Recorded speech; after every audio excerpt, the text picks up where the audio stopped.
My name is Chui Chui Tan. I help businesses navigate cultural nuances for global growth. In these videos, I will talk about the themes that I come across in my work with my clients, covering misconceptions about localization, success case studies, challenges, and the best way to adapt to different cultural contexts. In this video, I want to dive into something a bit fun. I want to show you examples of cultural adaptations that you have probably experienced without even realizing it. Local adaptations are actually much more common than people think. I'm going to talk about one of my favorite companies, Pixar. Hopefully you have seen at least one or two of their movies. Pixar actually has a very long history of making small but significant changes to its movie to account for cultural differences, to make their movies more culturally relevant, to show respect to the local customs, and to give their audiences around the world a better and more tailored experience. One example of this can be seen in Inside Out, one of my favorite Pixar movies. The story actually follows an 11-year-old girl named Riley and her emotions. In one scene, Riley is disgusted when her dad tries to feed her broccoli. That is what most people around the world saw in the movie, except in Japan. In Japan, Pixar learned that broccoli isn't something children dislike or consider gross. In fact, the Japanese kids love them. But you know what they don't like? Green bell peppers. So Pixar actually reanimated 3 different scenes to replace the broccoli with green peppers for their Japanese release. It sounds very simple, but it's very clever though, because it respects local tastes and makes the scenes more relatable to their Japanese audiences. Here's another example in the same movie. Riley's dad imagines himself watching a game of hockey, but in some countries that was changed to football or soccer, because it's a far more popular and loved game in these countries.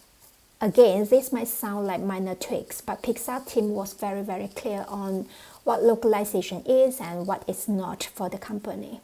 It's not about translating their scripts and pictures, but it's also about translating the whole experience. For Inside Out, I believe they made about 55 localization changes. Let me give you a few more examples so you can see how deep these local adaptations go. In The Incredibles, you might remember some intense arguments among the Incredible family members, the mom, Helen, the husband, Bob, the Mr. Incredible, and the kids. While in some international versions, those arguments were toned down because direct confrontations is less socially acceptable in some countries and some cultures. For example, in the US versions, the term "shut up" was used in one of the arguments. This type of direct language is very common in American media and is typically more acceptable in family-friendly contexts. But in the UK and Ireland, the phrase "shut up" can come across rather rude, especially in family setting. So Pixar changed it to less confrontations phrase, "quiet down." And in Germany and in Spain, they use similar softer alternatives, replacing it with something along the line as "be quiet." But in Japan, the line was toned down even further to fit with the country's cultural values around politeness. So what did they get? They get "choto," means "hey, hang on a minute," or "hold on" in this context. Here's another example where adaptation is not only the scene or the phrase, but also the background music. In Toy Story 2, Buzz Lightyear gives a speech to inspire other toys where he was standing very proudly with the US flag behind him and the US national anthem plays. For international audiences though, the scene was changed. We, the rest of the world, we see a rotating globe in the background, and they replaced the anthem with a new piece of music called "One World," composed by Randy Newman. Again, it's a small change, but one that makes the movie more globally inclusive as well. Sometimes it's not just about changing scenes or lines or background music, even the movie titles get adapted. Take Coco as an example. It's set in a rural Mexico. In Brazil, the movie wasn't called Coco because the word can mean coconut water or something much less pleasant, poop water. depending on how it's pronounced and which syllables you emphasize on when you pronounce the word. So in Brazil, the movie was actually renamed to Viva to avoid any confusion.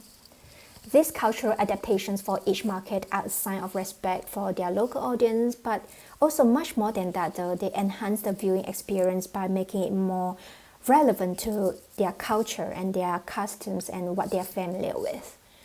It's the same when you think about adapting your products and services for different markets.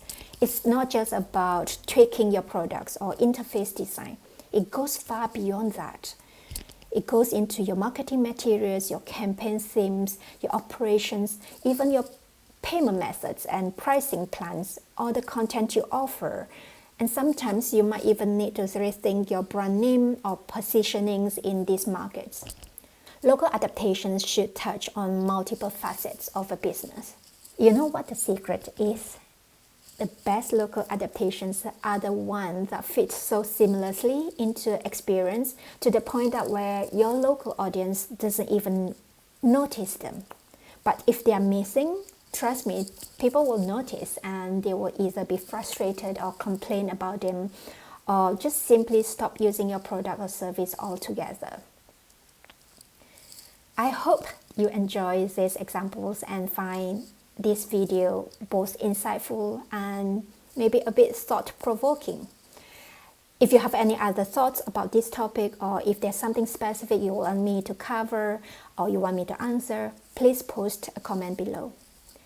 Thank you, and I will see you again soon.